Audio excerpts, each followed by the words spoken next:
Alrighty, all right, all right. We're in. Is everyone there? Can everyone hear me? Happy days. Yeah. Yeah, I can hear you. So for the guys that are tuning in this week, we have a star guest. This is Ken Berry from Blockchain Network in the Philippines, and we are very happy to have you here today. How you doing, Ken? Yeah, I'm good. I'm so proud and happy that I'd be here as a guest. Um, Looking forward. Yeah, Yeah, man. Yeah, it's great to have you on board. And me and Luke usually do this as a weekly kind of talk show, kind of very, very casual kind of chat every week. And we thought it would be good to get new faces in, and get a wider opinion on what's been happening during the week. And I know Luke's got a lot to discuss. How are you doing, Luke, this week? Mate, it was I was pretty chill. Thursday, Friday, I was pretty chilled out, and things were looking fairly good. But I think some like the powers that be, or maybe it's just part of the cycle. But I think that we just sort of it's really the market is really being tested as to its resilience right now. Of course, with everything happening with Kucoin. Which has been the main thing that's been sort of annoying, I guess, been annoying over the past 24 hours. And of course, like everything in crypto, there's a lot of smart people, which means that when something like this happens, there's a lot of conspiracy theories. Personally, a few of them have my ears going and my senses going, yeah, this isn't a normal hack. Simply, number one, due to the volume.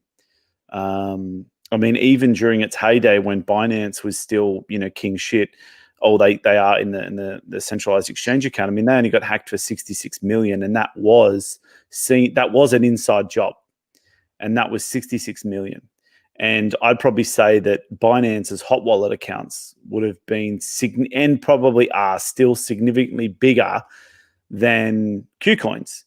So if Kucoin can get hit for 160 or whatever it is, $165 million, and it's not an inside job, then they are literally probably still using like Windows XP as their operating system, which is a well-known hackable operating system because it's no longer security supported. So it's really no. I mean, it is a joke, but it's Windows XP is actually it's no longer supported by Microsoft, so it's easily hackable. Pretty much, if you're using Windows XP, you can get hacked incredibly easily. But something like this to happen, multiple hot wallets, and it has to either be a very, very good hacker, which don't get me wrong, there's a lot out there. But more than likely, this is it would have to be a semi-inside job to be the scale that it is. I mean, we're talking $165 million. It's not like a small amount of money. The other thing that's interesting is barely any money has left the wallet since going in there. And at present, we're talking, 17, how many hours it's been, 12 hours or 17 hours, or I could be wrong, 17 hours, I think, since the wallet was created. I was looking at it on my other computer. I haven't got it up here. But essentially, it's like not much has moved. Like 50,000 USDT got moved out and split between a bunch of wallets, and that's about it. But so far, it's an interesting one. So I don't want to. We can talk about that a bit more later. But that's been my news. How about you, Peter? What's been happening? Oh, dude, can you actually see me? Can you hear me? I can see you playing with your incredibly exciting backgrounds because I know you're jealous of my work here. Oh, actually, Peter, your camera isn't moving. I can hear you, but your camera's not moving. Okay, so I have like all kinds of weird screens, and like I'm probably going to get the screen of death in a second. But you should be with that computer you're playing with. I wouldn't be playing around with fancy backgrounds and all this kind of stuff. I would just keep it simple. No, that's it. The virtual world has to be not played with unless you have very powerful resources. Especially if your computer can't handle PowerPoint. I'm just trying to find this. trying to find this link now. What else is happening, Peter? Probably update while I'm looking for this. He's out. Oh, he's gone. Okay, then today we're going to look at the hacker's wallets. I'm just going to pull this up on my other screen. Sure, And I'm let me going see. to share my screen. Are you across any of this, my friend? No, not yet. But Oh, well, let me see. we're gonna learn all about it now. So, actually, I can't put this up because I might be the dude. Am I the man? No, I'm not.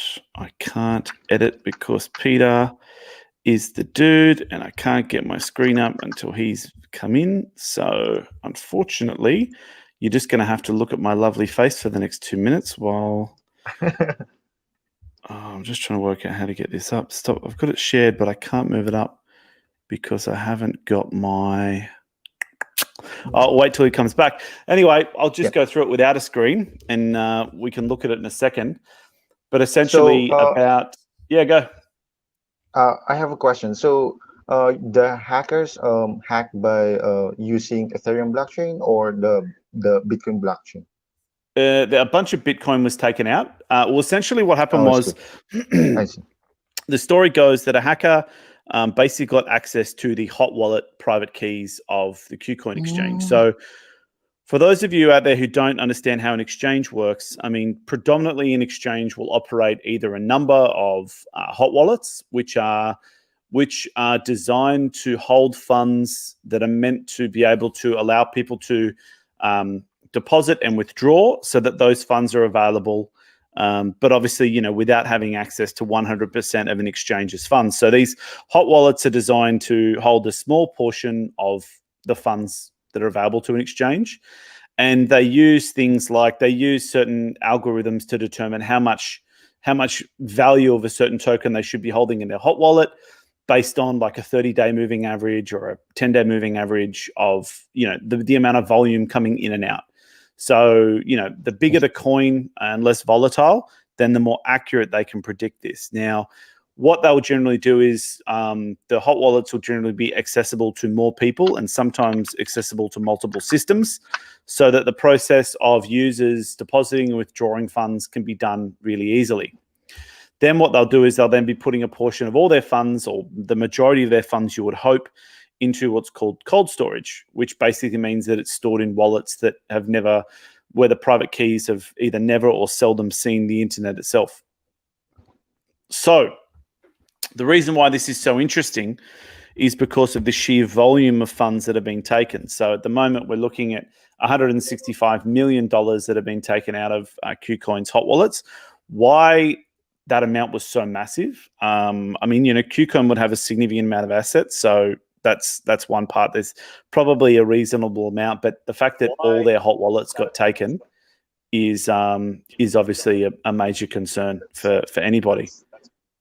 I'll give you a bit of a look. I would love to share my screen, but unfortunately, I'm sharing it. But here's the man himself, and there's my screen.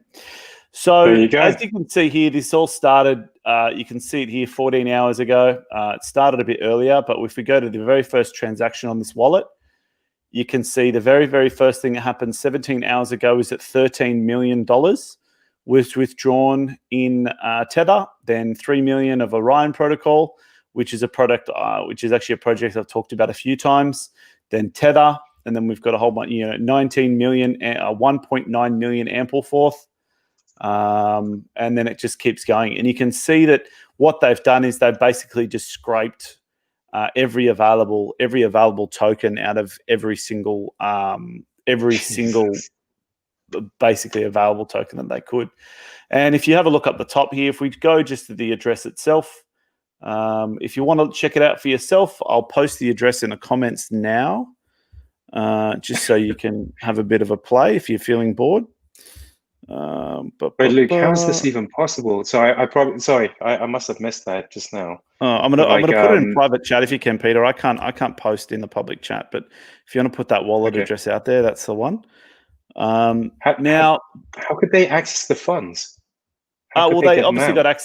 got access to the private keys. And people would be doing stuff like this now. So if you have a look at all the ERC20 transactions, you've got a shit ton of in, and there's only one out. And you can see that some really cool people have done things like put retard token into the wallet. Now, this isn't a hack. This is actually someone. There's a whole bunch of obviously interesting name tokens got put in there, like huge Trump. If anyone who knows computers, that's LEET 1337. So that's LEET from the guys who run retard token. Well done. And there's a number of others. And if you want to go through, there's actually the only withdrawal I could find was one, and it was for 50K Tether, and it went to this wallet address here.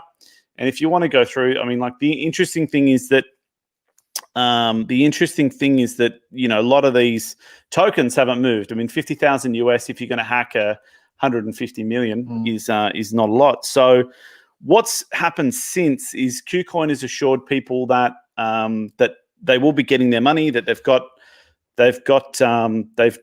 access to people. So they've got insurance that will cover people's funds. So your funds are SAFU. However, I mean, the big interesting thing for a lot of these tokens is that what happens when these guys decide to monetize. So if they decide that they want to pull actual money out of all these shit coins, for example, $33 million worth of alchemy, the $20 million worth. Now, Tether have actually locked the wallet. They're actually in their smart contract. They have the facilities where they can actually ban a wallet from transacting in their currency. So Tether have actually done that in this case. So that $20 million of Tether is actually now locked. So it means that no one can touch it. Ampleforth, $10 million worth.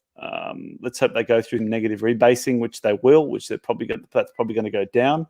VID. Now, the interesting thing is that VID token is actually gone through a bit of a token burn recently. So that's actually going to be interesting to see how they handle that with this. They've gone through a token conversion. That's a whole nother story for another day. DIA, getting 4 million DIA. And the list goes on. Singularity Net was involved in that for a while. Aleph, 8.5 million tokens. DMM, 2 million, blah, blah, blah, blah, blah. Now, what's happened is that obviously they're trying to work with a lot of exchanges to say that any money that goes through, that comes from this wallet, obviously will be flagged and will be locked. That's what I'm assuming they're working with a lot of other exchanges to do. As well as a lot of the projects have gone and told their users and liquidity providers to pull liquidity from, something like Uniswap. So, for example, I mean, a project like Aleph that I've done a video on that I'm a big fan of, they've got 8.5 million, which is a fairly large, not large, it's 8% of their total circulating supply. So if someone was to dump that on market, it would be catastrophic to the price. Probably only short term, because I've already said that if I'm hoping that they dump it and the price goes to 1 cent, because I'll buy all of them. But that's beside the point. Now, what's actually happened is that a lot of liquidity providers have pulled their liquidity, which means that, so your example in the case of Aleph, they were at about $500,000 in liquidity earlier today. Then after this, the liquidity pool has actually gone down to about 90,000. So there's actually nowhere that a lot of these tokens, and they're not the only ones who've done this. A lot of other Uniswap liquidity providers have pulled liquidity. Now, what that means is essentially any transactions that occur on those tokens in Uniswap are going to be incredibly volatile. So, whereas $1,000 may have only moved the price 0.001%, now it's going to move it maybe 1% because there's less liquidity on the curve.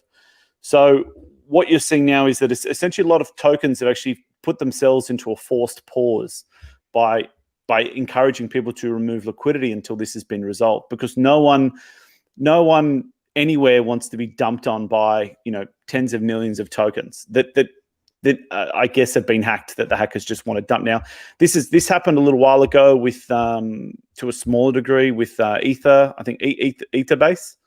A few coins got hacked a little while ago and just dumped on market. And obviously people, Aleph was a victim of that as well a little while ago. And then now we're seeing this again. So it's one of those things where it's going to be really interesting to see how the industry sort of manages this. Now, remember that we're no longer in 2017. There's been a lot of, everybody's got experience in how to deal with these things. I mean, we've seen major hacks happen. Binance was hacked last year, or was it 2019 or 18? Then we had Bitfinex before that, and then countless other hacks have happened in between now and then. So we're seeing that. I mean, it's like air crash investigation, right? Like the more problems and the more air crashes that we have, the better and safer the planes are into the future. And it's the same thing with this. So it's going to be interesting to see how the current systems and the current players in the market manage to handle something like this. So it's actually really, really cool. So Luke, Well, not question. cool, So but how fast did all of this, all these transactions actually happen? I mean, it looks like it happened over a couple of hours. Yeah, it was a while. But once the private keys are compromised, once the private keys, stop it. Don't look at all. I mean, all this stuff like faggot token, retard token, Trump token, all this is all garbage. Don't worry about that. No offense to anyone who believes in those projects, but essentially, I mean, the main major transaction that's happened here is this one, like 12 hours, 21 minutes, and that's where they pulled out $50,000 US. So the last sort of in from Kucoin was 14 hours and 29 minutes ago. But then everything else is all just spam.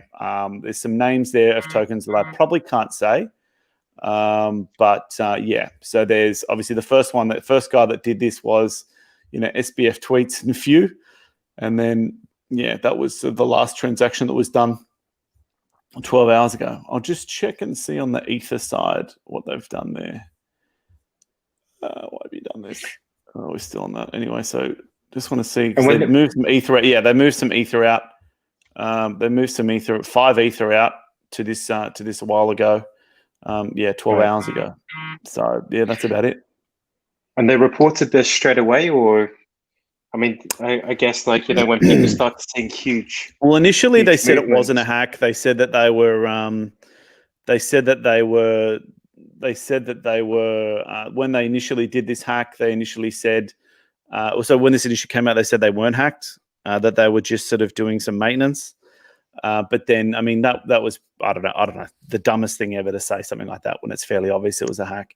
So it's going to be interesting to see how this plays out. Now, the market, funnily enough, has not really, given a shit. The market has really just, I mean, I'll bring Ether up, but the market has, oops, come on. Be a good boy. So the market has literally done not much since. So we're talking, a fair portion. And there's other things that people say this guy doesn't know DeFi. Otherwise, he would have done about 1.5 other million cool things that he could have done if he was a degenerate. But he or she, women can be hackers too. And so this is what we're seeing now, which is sort of not much of a. I mean, when you think about it, if it was something massive and people were worried about a sell-off, I mean, there's nothing. And at the end of the day, because obviously for a lot of the shit coins, a lot of the Uniswap liquidity is being pulled, and the amounts they have are so massive that they literally just can't do anything with it. I mean, the most amount of. Sorry, Luke, explain to us, right? So, I mean, we saw a ton of ERC20 tokens getting pulled out, basically out of their accounts. How is that going to affect ETH price directly? You mean, I mean, it won't affect Ether because the ERC20 tokens were taken out. I mean, that's not going to affect the price of Ether. The bigger concern about the price of Ether is if they decide to dump. And there's 11,000 Ether, which is worth about $4 million, was also taken as part of that hack. So that's the real threat to the price of Ether. But the issue is that where can they sell it? Now, I mean, Ethereum is a bit different to Bitcoin in that the Ethereum is account based, which means that it's a lot harder to wash transactions. I mean, like for every transaction, it has to go one place and another. So it's all sort of connected. Because obviously with Ether, you've got to have a wallet that's funded by Ethereum. And so ERC20 tokens, it's also difficult because the initial Ether to pay for the transaction fees has to come from somewhere. It can't just, unlike Bitcoin, you can pay for your Bitcoin transactions with Bitcoin. But if I'm going to say transfer my Aleph somewhere, I need Ethereum to do that. And then that initial Ethereum. So the process of washing funds is a bit more difficult in ERC20 land. Yeah, it's going to be an interesting one. One of our colleagues here actually in the Philippines has a open source tool called Breadcrumbs. Remember, I Yeah, think you've Yes. had a pretty look at cool it before, tool. right? Yeah, and Yeah. That's true. yeah, I'm just thinking this is a perfect case for him to basically track where these funds are going, because these days, it's very hard to hide, the subsequent transactions after getting them out of an exchange's account, and you can't just bring them to liquidation points without knowing, if even if it's like, other exchanges, it's very easy to be able to get information on basically where they liquidate, right? Yes. Okay. It's Yeah. it is going to be. That's I right. mean, it is going to be interesting to see how this plays out. But at the moment, the market has not really given a shit. And well, I think that the issue is that they're not going. Like I was sort of saying, it's going to be difficult for them to move this amount of assets to any exchange. I mean, where are you going to be able to move 11,000 Ethereum? You can't just move that to Binance and think that Binance aren't going to know who you are. You can't just move it. Like a lot of exchanges are going to have this wallet on their list, and as soon as anything comes from this wallet or anything related to that wallet, they're going to be. And like, there's a lot that these services of tracking, like things like what you're talking about, like Breadcrumbs. These, the services that already have been built over the past 2 years that allow people to trace where wallets are and who's in, where they've interacted and where the money's gone is a lot better than it was 2 years ago. And so this wallet is. Yeah, go. Go for it again. I have a question. Why the hackers only attack the Ethereum blockchain so that the people can switch into DEX? What do you think? It's not the Ethereum blockchain. It's that the majority of what they stole was ERC20 tokens, because I mean, no matter what you think about the world, I mean, the vast majority of wealth is held in ERC20 tokens. There's only a number of other coins that are even remotely that have their own blockchain. Now, we'll admit that if we have a look at those, if we have a look at CoinGecko, where's my mouse gone? It's not necessarily that they were attacking ERC20. They did steal some Bitcoin, but it was by no means even remotely. It was by no means even remotely close. So, for example, if we have a look at the top 10, and we think about which one of these is actually ERC20. So Ethereum's ERC20, Tether's ERC20. Well, arguable, but it's majority of its funds are through ERC20 tokens. Chainlink ERC20. Polkadot, is Polkadot on their own blockchain yet? I can't remember. Yeah, Or they are they still ERC20? No, they're on their own blockchain. Okay, they're on their own. Binance Coin, I know they have their own.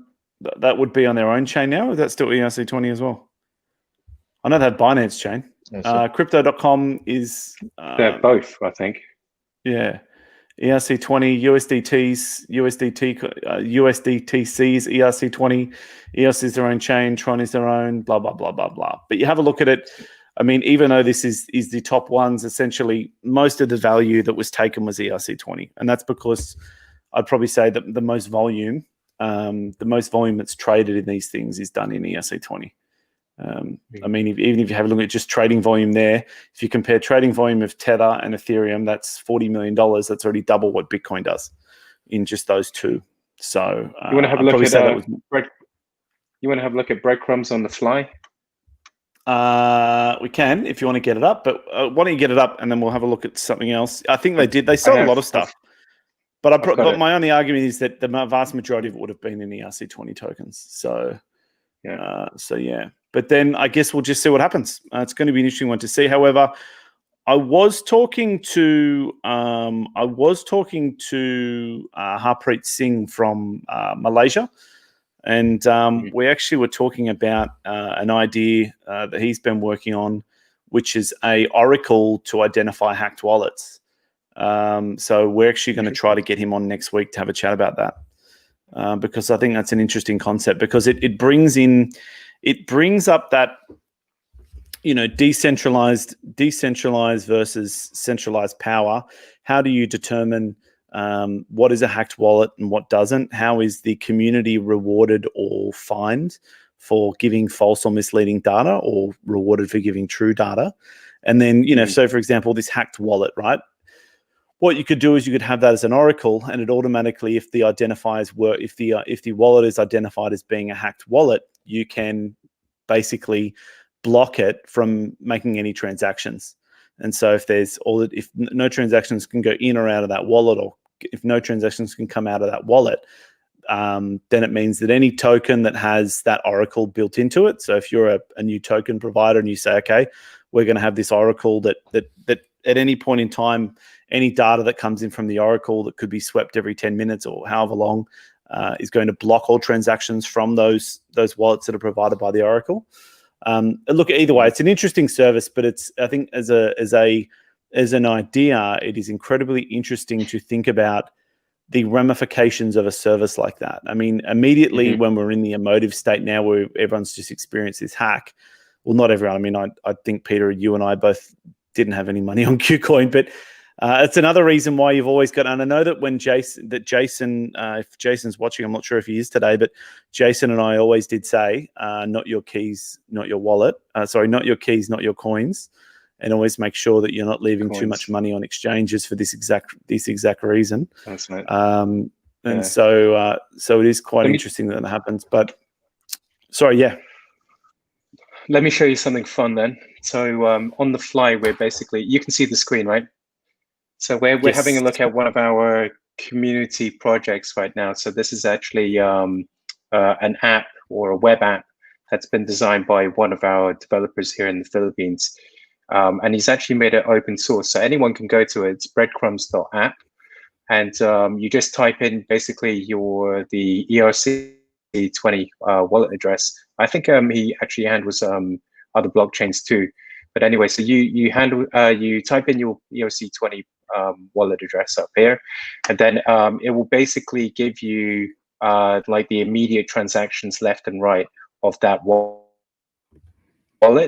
And so you can see, so this is the wallet here is the one that you gave me earlier, the one that we shared, right? And then you can see basically all the Kucoin addresses that have basically funneled into this wallet, through all the various different means, which is kind of funny because, like, if you were hacking an exchange, would you put all funds into one wallet? And then if you have a look at it, right, then it seems to go all into another single wallet, and then goes into another single. And what you can do on this app is basically you can just keep expanding it out.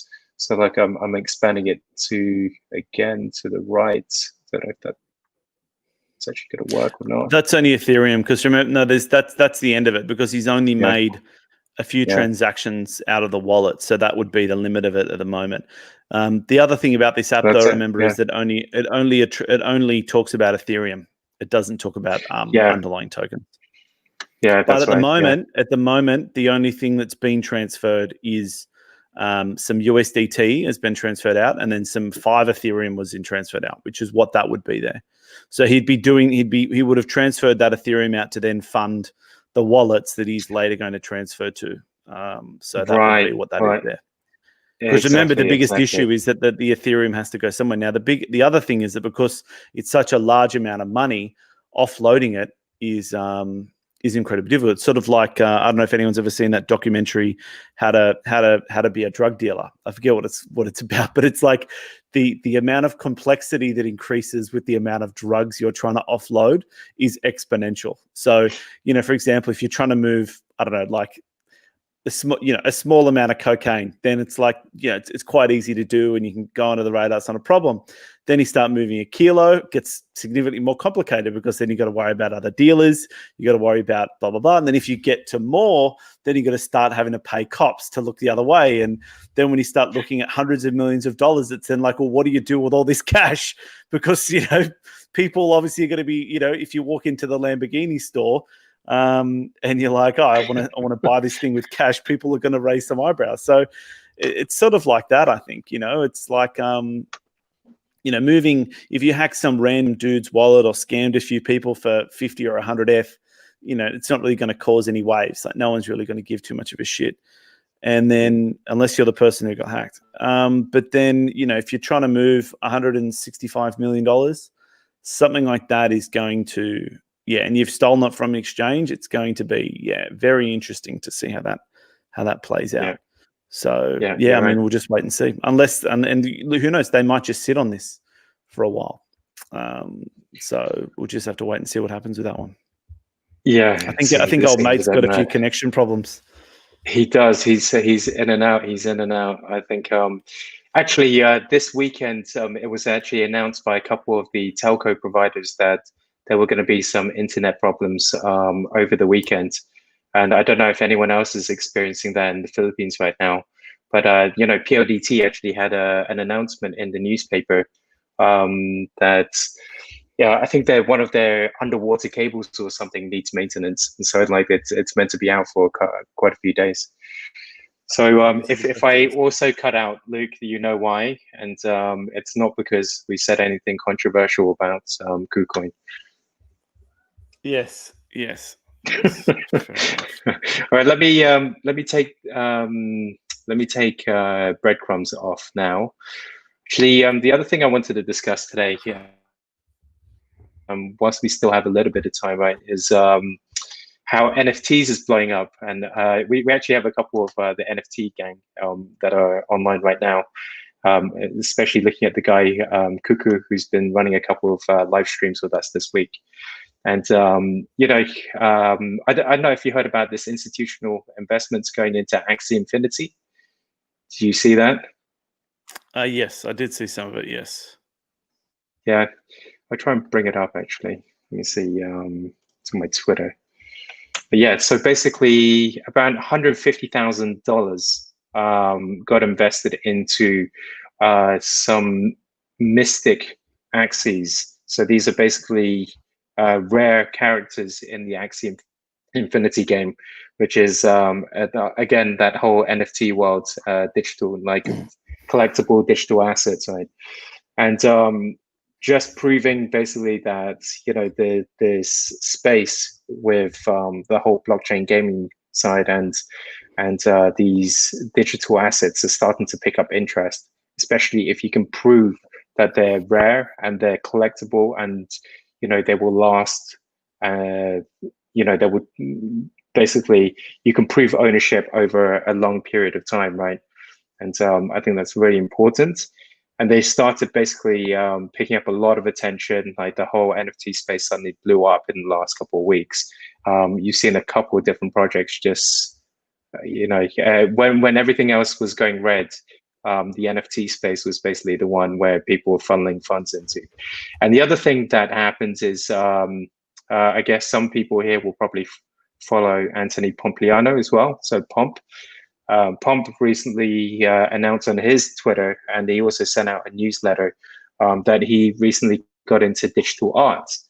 And so, I mean, that whole space is starting to blow up too. And then like all these, you can imagine like basically all these marketplaces that are trading digital art right now, they've been having like exceeding volume going into their marketplaces.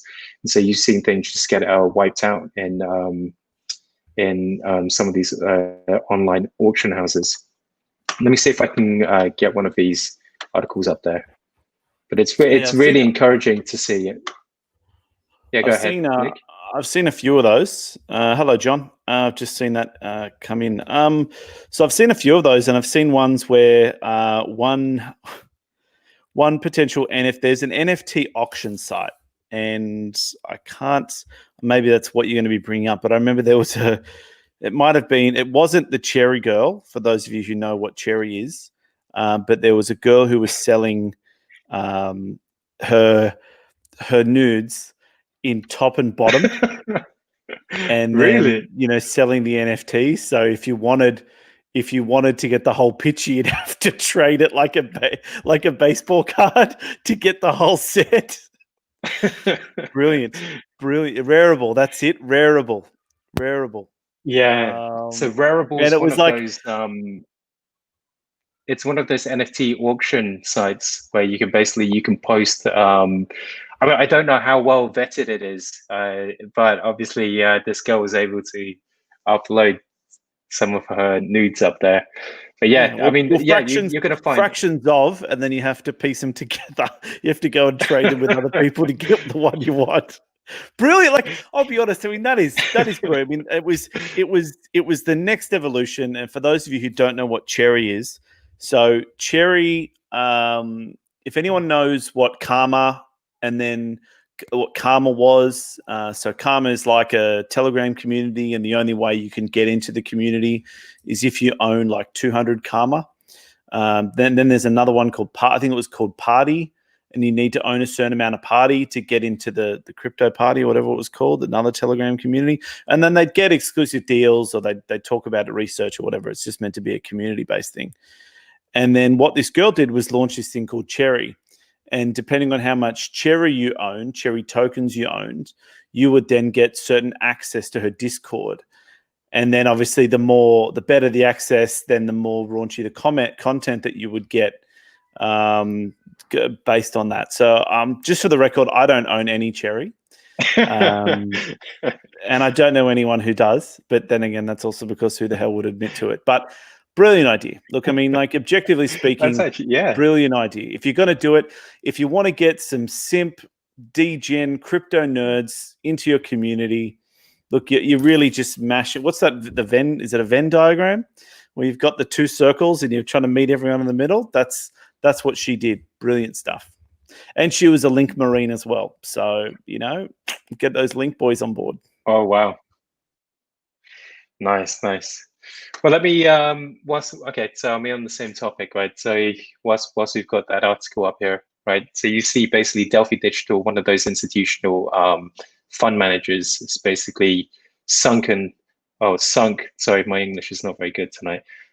They've sunk 162,000 US into these Axie characters, right? And so, for the people that are outside of the Axie community, and I bring it up so often, but people don't really probably understand the value until you actually see the community and how thriving it is, kind of like on their Discord, and like how much gameplay there really is, right? And so they're always like constantly breaking new records at the moment, like in terms of like transaction amounts, or like sales volumes. There's always constantly like new stuff being published about them, and they also recently got accepted to was it Ubisoft's incubation venture hub, which if you guys know, Ubisoft's one of those massive game studios that basically could help them get to mass adoption, outside of the blockchain world. And so I think that's really, really exciting, is to see like, they've basically taken CryptoKitties to the next level, probably like 2-3 levels above. And like, there's so much stuff you can do in the game itself. And the funny thing is, like, every time you think that you've lost the opportunity, like I saw a tweet this morning, right? Some guy said, I think it's too late to get into Axie after seeing like, Delphi Digital sinking 160,000 US into these Axies, right? He's thinking, oh shit, I can't compete with this kind of capital, right? But the game is so complex and has so many layers that you can actually get involved in so many different ways. And I think, Luke, do you still remember when I mentioned, so like a couple of weeks ago, what happened was some guy reached out to me on Discord, and like he was like he was like messaging me furiously, right? And he basically was asking me to sell one of my characters in the game. So, and I haven't been into the game for quite a while. So, I had to log in, took my time and everything. The guy's like writing to me going, are you going to sell it? You're going to sell it, right? And then I'm like, okay, look, let me find out like what the reasonable price is. He offers me the price. I completely undervalued it because I've been out the scene for so long. And so anyway, I sell him this character, and 5 minutes later, I look in this live stream, and this guy's using the character in this tournament, in this Axie tournament. And it literally like took him through like 2 or 3 different rounds. Like he was in the quarterfinals, and then he was in the semifinals, and I think he lost in the finals, but literally I saw the character being used in the quarterfinals and the semifinals, and it was like one of those hero characters that he knew, like this character could basically beat his opponents because he knew that like his opponents had like a certain weakness, and I thought that was amazing. That is amazing, though. Like you're buying characters on the fly, and then you're using them in the tournament like straight away, like immediately. So I'd send it to him like and 5 minutes later, this character's already playing in the tournament and winning and almost getting him, the whole championship, which I thought was like, damn, that's next level. I mean, it's going to be an interesting way to. It's going to be interesting to see how it plays out. But I mean, I think the fine balance is going to be between, users building up their own characters and then being able to manage it that way, or the old, play to win. And I think that a lot of people in the game. I mean, I think the gaming industry has already gone through that play to win cycle. Is in like, you build a game and then you build in some kind of gem function. And then I'm sure there's what's that game that every single YouTube video goes on about, which is Raid Shadow Legends, which is just a play to win game. And then it's just shit panned all over the place because it's just garbage. I think that there is a bit of not a backlash, that would be an overstatement, but I think there's a bit more of a, I think people are a bit more wary of that kind of stuff. But I think that, as a successful use of basically, blockchain technology and then mixing that in the current, obviously, NFT space, it's I think it's a perfect experiment at the moment, and it's going to be really cool to see how it plays out. And there's another one coming up soon. There's another one coming up soon, actually. I think I've seen it discussed over the past few days called, I was actually going to make a video about it. And I'm so committed to it that I can't remember what the project's called. It was called Terra Virtua. Have you heard of that one? No. It's another NFT play, but they've got partnerships with like the reason why I got interested in is they've got partnerships with like Universal Studios and Legendary Films and all this stuff. And I was like, wow, that's some pretty significant claims. And so I was going to do a deep dive on it because obviously claims like that are fairly insane. And they've got something to do with they had some promotion about on their Twitter about The Godfather as well, which is kind of interesting. So I'm gonna deep dive on that one. But that's another NFT play that's coming up soon. As in, it's a project that's not yet listed, but it will be in the near future. Yeah, that's interesting. Yeah, I just brought it up on the screen. Let's share the screen in a second. So apparently that's the one. I mean, there's a couple of different platforms like this at the moment. There's a couple of different virtual worlds, especially like virtual galleries, where you can actually show off your digital collectibles as well. So this is, I'd like to know like how these guys are going to be the different or the same, or how they're going to play in this space. I guess you can have, like in the art world, you can have multiple galleries, right? So I guess this, it's good for them, man. I want to show you something else. You might be shocked by this, and the guys that are on right now, they might be shocked by this as well. But I don't know if you guys have been following this. It's pretty insane. All right. So I think I talked about sharding NFTs in the past, right? Can you guys see that? Yeah, I've got it on my screen. Yeah. Can you see the prices? So one of those Axie NFTs, and again, like, I mean, I'm not just saying it's only Axies, but in the NFT space, like these rare digital collectibles are now getting fractionalized, right, into shards. So you don't need to own the whole thing. You can own like just a portion of it, right? And some investors came in and bought up a ton of these Axie shards recently. And you can see like this Almace Axie. So it's called one of those Agomogenesis Axies. It's like 3 unique ones. They're probably the 3 most unique ones in the game, I think. So we're talking about this like the like super rare Pokemon or something? Is that what we're talking, like a Mewtwo kind of thing? Yeah, except this one can. Well, I haven't played Pokemon before, but I think you can battle those Pokemons, right?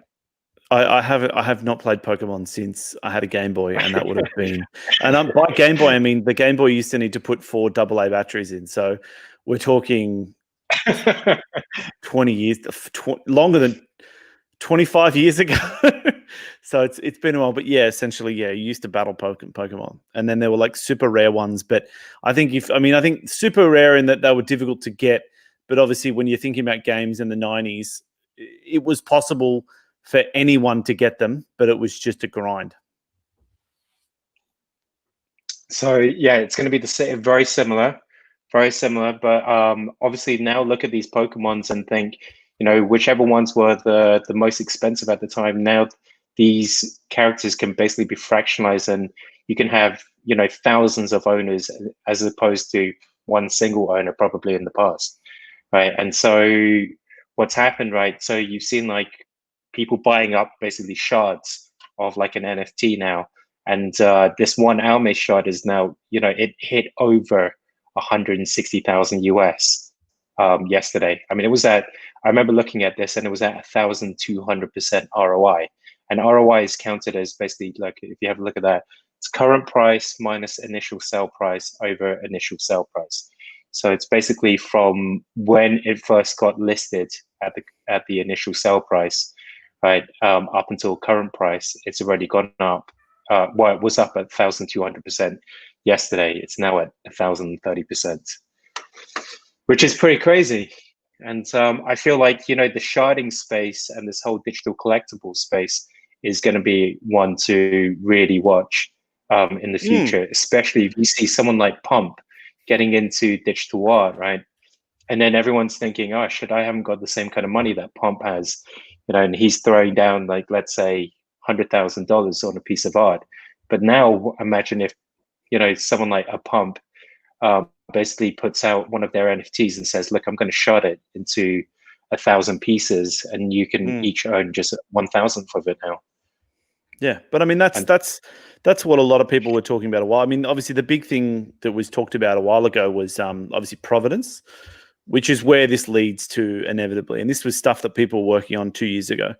And this is, I guess, we can all sort of see where the stuff that was being worked on 2 years ago was sort of led to. I mean, DeFi, again, like ETHLend, which is now Aave, I mean, there's obviously been a few that have fallen on the wayside, like Celsius and Salt in the lending space. But it took 2 years for them to get from when they originally built their platform and had their token out to where they are now. And we can see this as well. I mean, there were obviously people looking at doing NFTs for things like, I mean, art, to prove provenance, to say that if you bought a physical piece of art, that this was actually it. And then this is the next sort of version of that. And then from here, we can see, once this starts to bleed into the real world, this is where you'll then be able to see fractional ownership of actual physical assets in the real world. Because obviously at the moment you can't, because it's a security and it's la la la la la. But this is a really exciting space with a lot of evolution to come. Completely, man. And let me bring and in. You've been harping on about for a while. I have 100%, man, and like I'm really excited about it. I'm like, it's one of those parts of the space that you can immediately relate to, like without being too brainy. Like, I mean, art.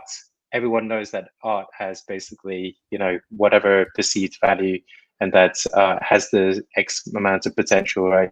And now you're seeing basically retail investors get into this and actually say, you know what, I actually do believe that this is worth something and this might be the right time to get into it. And on that note, let me bring something else up, and I think that's pretty interesting, right? So this guy, can you see? Yeah, okay. So the website's up there. Do you see that? Yeah. So there's a guy called Whale, and there's a community called Whale from the NFT space and the blockchain gaming space, where this guy, like, I was listening to his podcast yesterday, and he basically was like a really, really early crypto investor. He got in early on Bitcoin, and then converted all of that into ETH when ETH did their ICO, and obviously became a whale himself, right? And then for the last 13 months has basically been buying up NFTs, right, and digital collectibles. So whether that be art, whether that be game characters, all kinds of like random like NFT stuff, right? And so this guy has created his first. It's a social currency backed by his NFTs. So the ones that he's doing all the research on and buying up, right? You no longer need to buy those pieces. Like exactly what we were saying about like fractionalization. Like you don't need to buy the whole thing anymore, right? And this one is you don't even need to buy it at all, right? So if you believe that this guy is really good at scouting, high valued art, and that his assets will go up in price, all you need to do is buy into his coin. So he's actually released a coin called Whale, and it seems to be doing really well at the moment. If you have a look on CoinTree, price has been appreciating for the last couple of months. But super fascinating concept, right? Like, yeah, I mean, it does at a first glance. And the only alarm bell that goes off in my head is number one, scalable. Number two, how decentralized is it? Obviously, you've got one central point of failure which is this guy. And if he's the guy with the keys, he's the guy with the assets, and he's the guy with all the decision making, then it means that, if he somehow disappears, now that's of his, even if it's not of his own free will, like if he gets hit by a car and just disappears, that's a big problem with that business model. The other problem is that once it then goes up, I mean, don't get me wrong. I mean, and I'm just saying this mostly as a PSA for anyone who's looking at investing in this stuff. That there's no problems if you're investing in it, understanding you're investing in an experiment, and then think about think about how you if you're thinking of investing in this stuff, you've got to think about how much you would invest in an experiment of your own real money.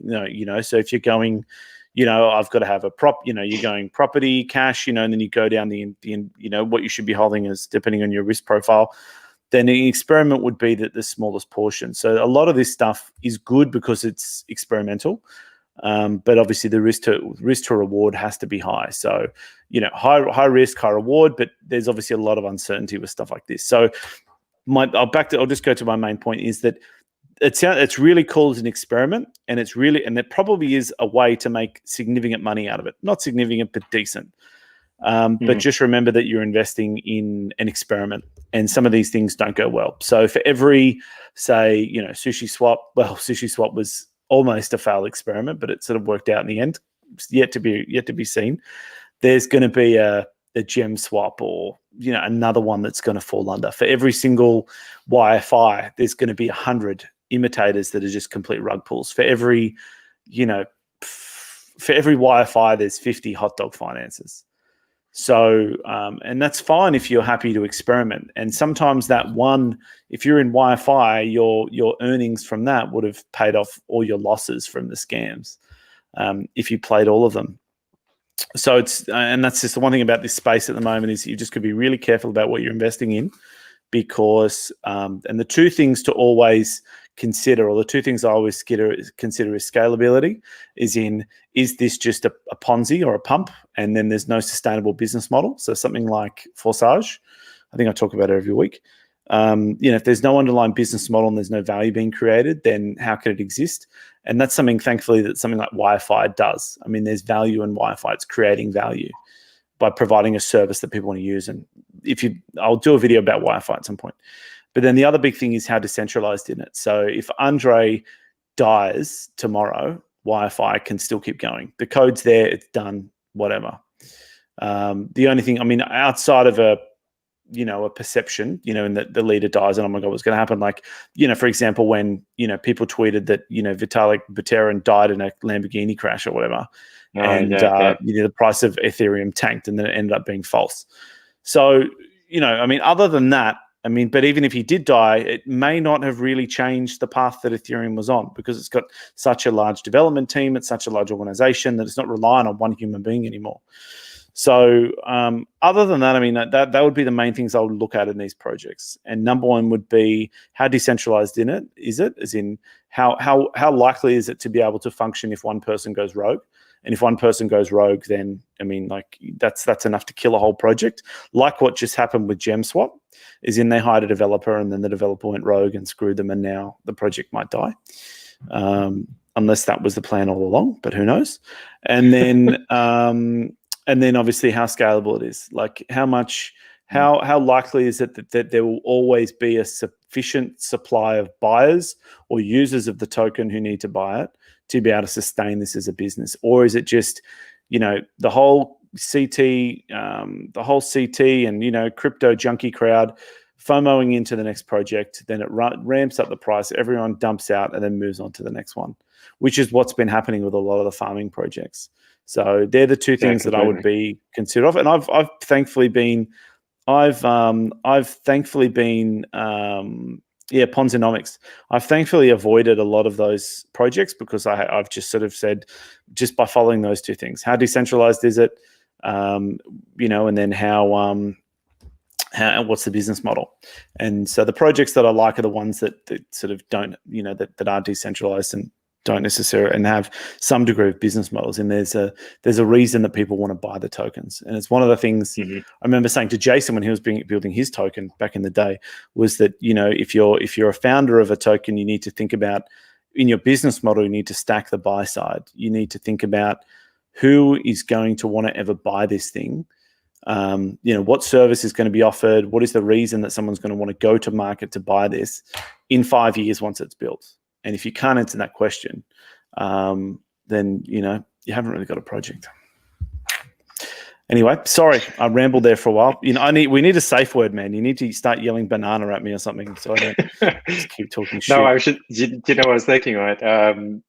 So we have a community project ongoing. I don't know if I told you about it, but in our Philippine community, there is a token that's just been born. And the traditional dish lechon. Fuck yes, I would buy that every day of the week. Lechon so token, line me up. Let's go. You want the token too?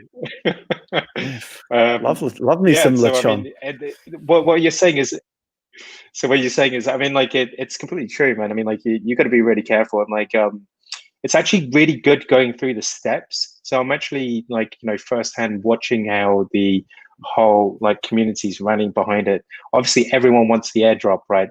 But no one has asked a single question about who's providing liquidity to this, or how are you providing liquidity? Who are the main token holders, and who could rug pull me? And and what's the future use case, right? So I mean, everyone's actually holding the token right now, and there is a plan basically to create a DEX so that we can actually freely trade this in the future. Actually, the idea is actually to reward the community. It's meant to be a community token right now, I think. So but there has to be a, and that's the other point is that it's so. Also, remember, actually, I've got to because we've got 2 minutes, but actually finish your point, and then we'll talk about the last point, which is all this airdrop shit that's happening at the moment. Yeah, so of course, everyone wants basically they want to be able to hold it and to farm it, and there's got to be some economics around that as well. But I mean, the main purpose of this token is basically to be a tipping function, right? So whoever participates in the community basically gets tipped in lechon tokens, right? And let's see. I mean, we'll see whether we actually can create value around it. It's a good idea, but I mean, I think that, you've got to have a look at the fundamentals of how a lot of these farming tokens work. So, I mean, the value of any farming token, they basically all copy the Wi-Fi model, which is and the same thing as what Harvest does and a whole bunch of other the yield farming tokens. So what people do is they put their money into Wi-Fi or into Harvest. Harvest at this point, they used to use Swerve, but then Swerve went to shit and now they're back to Curve. And what they'll do is they'll dump all your money into Curve and then they'll just compound your money based on the Curve tokens they receive, and then they dump it back on the market, get more USDT, stick that back into the pool, and then just keep it rolling.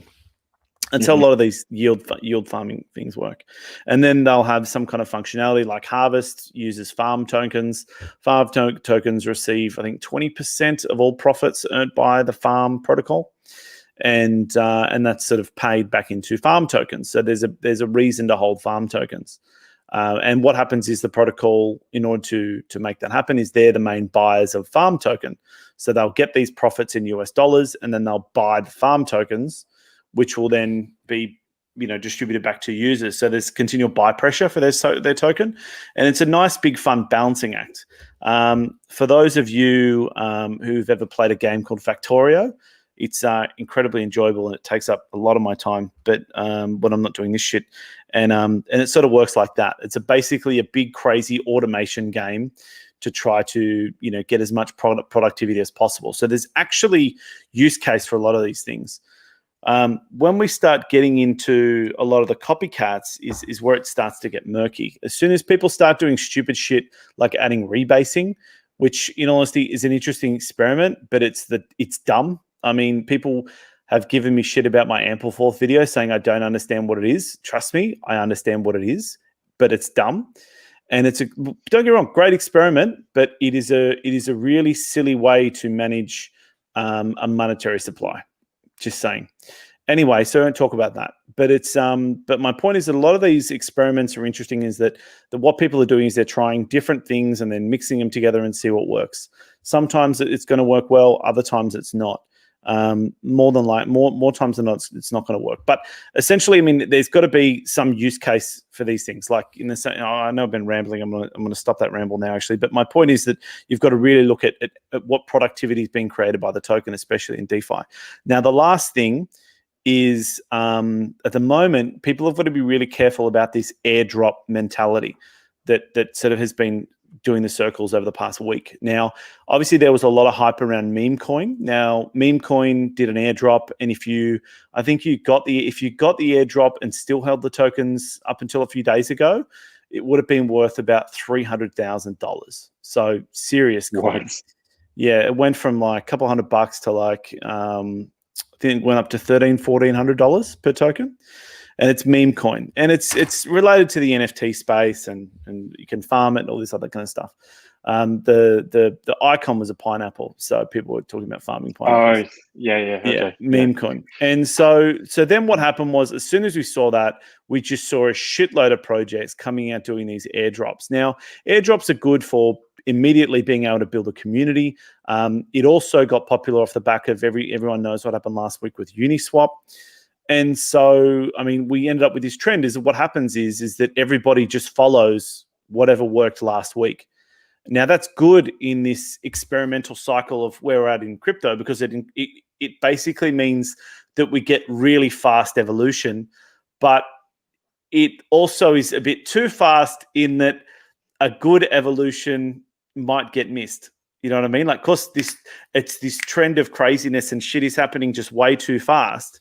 That essentially any good evolutions or any good products just get left on the wayside. Now, thankfully, really, really productive projects like Harvest, Wi-Fi, your Aave compound, all these different protocols that are actually doing something are still the strongest projects. However, a lot of the attention is focused on these other things that are sort of doing, a lot of undeserved capital is flowing into these silly projects. Now, the one thing you need to be scared, I'll go back to my original point, which is the airdrops. Now, the one thing you need to be careful about with the airdrops is that sometimes they'll ask you for more information than is really necessary. And if they're asking you for more than just your wallet address, they might be trying to identify who you are and then attach that to your wallet for whatever reason. And then a lot of people are falling for things where they're giving away their private keys in order to get an airdrop that might be worth $20. And the thing is that, yet again, sometimes maybe 1% of the time you'll get an airdrop for a token that's actually worth money. The Uniswap one was unique in that you had to be a user of Uniswap to get it. It wasn't just like random people got free tokens. But a lot of these tokens now I would equate to an email from a Nigerian prince. So if you're getting notifications about some airdrop, and you're not really anybody important in crypto, as in you haven't got a crypto, you're not a crypto Twitter person with 10,000 plus followers. If you're just some rando person and you're getting invited to airdrops, it's the same thing as getting an email from a Nigerian prince saying, give me $10,000 and I'll give you 10 million. It's all just now silly stuff. So airdrops, sometimes they can work out well, but now that we're being flooded with them, the one question you've got to ask themselves, if they're giving it away for free, who's going to buy it off you? And That's there's certain things like Uniswap. I mean, like Uniswap, you got to think about, okay, who would want to buy my Uniswap tokens? Well, anyone that wants influence over the Uniswap protocol, which as an exchange that's doing more volume than Coinbase would be a lot of people. It's going to be worth something. But XYZ Pineapple 2 retard coin that no one uses, no one's heard of, and has no known team or anything, who's going to want to have control of that project? I could copy paste it on Bitcoin and create my own if it was so good. I mean, ironic that I said that when someone literally did that to Uniswap. But anyway, wow, I've gone over. All right. Yeah. Very good. Yeah. Okay. Well, that's the hour. So thank you very much, guys, and thanks, Luke. That was awesome. Yeah, I hope that made sense. Absolutely does, actually. And be safe out there, everyone. That's always a reminder. Be safe. Make sure you treat your private keys better than you treat your kids. Yeah, just make sure that you keep them safe. Never ever give out your private keys to anybody. If anyone asks you for, any kind of personal information for an airdrop, don't do it. If it's different if it's an ICO or some kind of fundraising, in which case you need to be KYC. That's different. But in any of these airdrops, no, don't give out any personal information, because it can come back and bite you. Also, be careful with funds that you have on exchange. Make sure that you have funds in wallets that you control. Yeah. Good notes.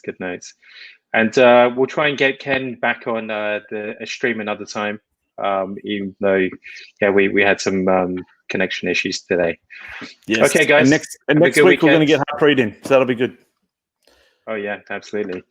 Okay, and don't forget to subscribe and like Blocksiders, Blockchain Space, and that's about it. All right. Yeah. Okay. Have a good weekend. Thanks, guys.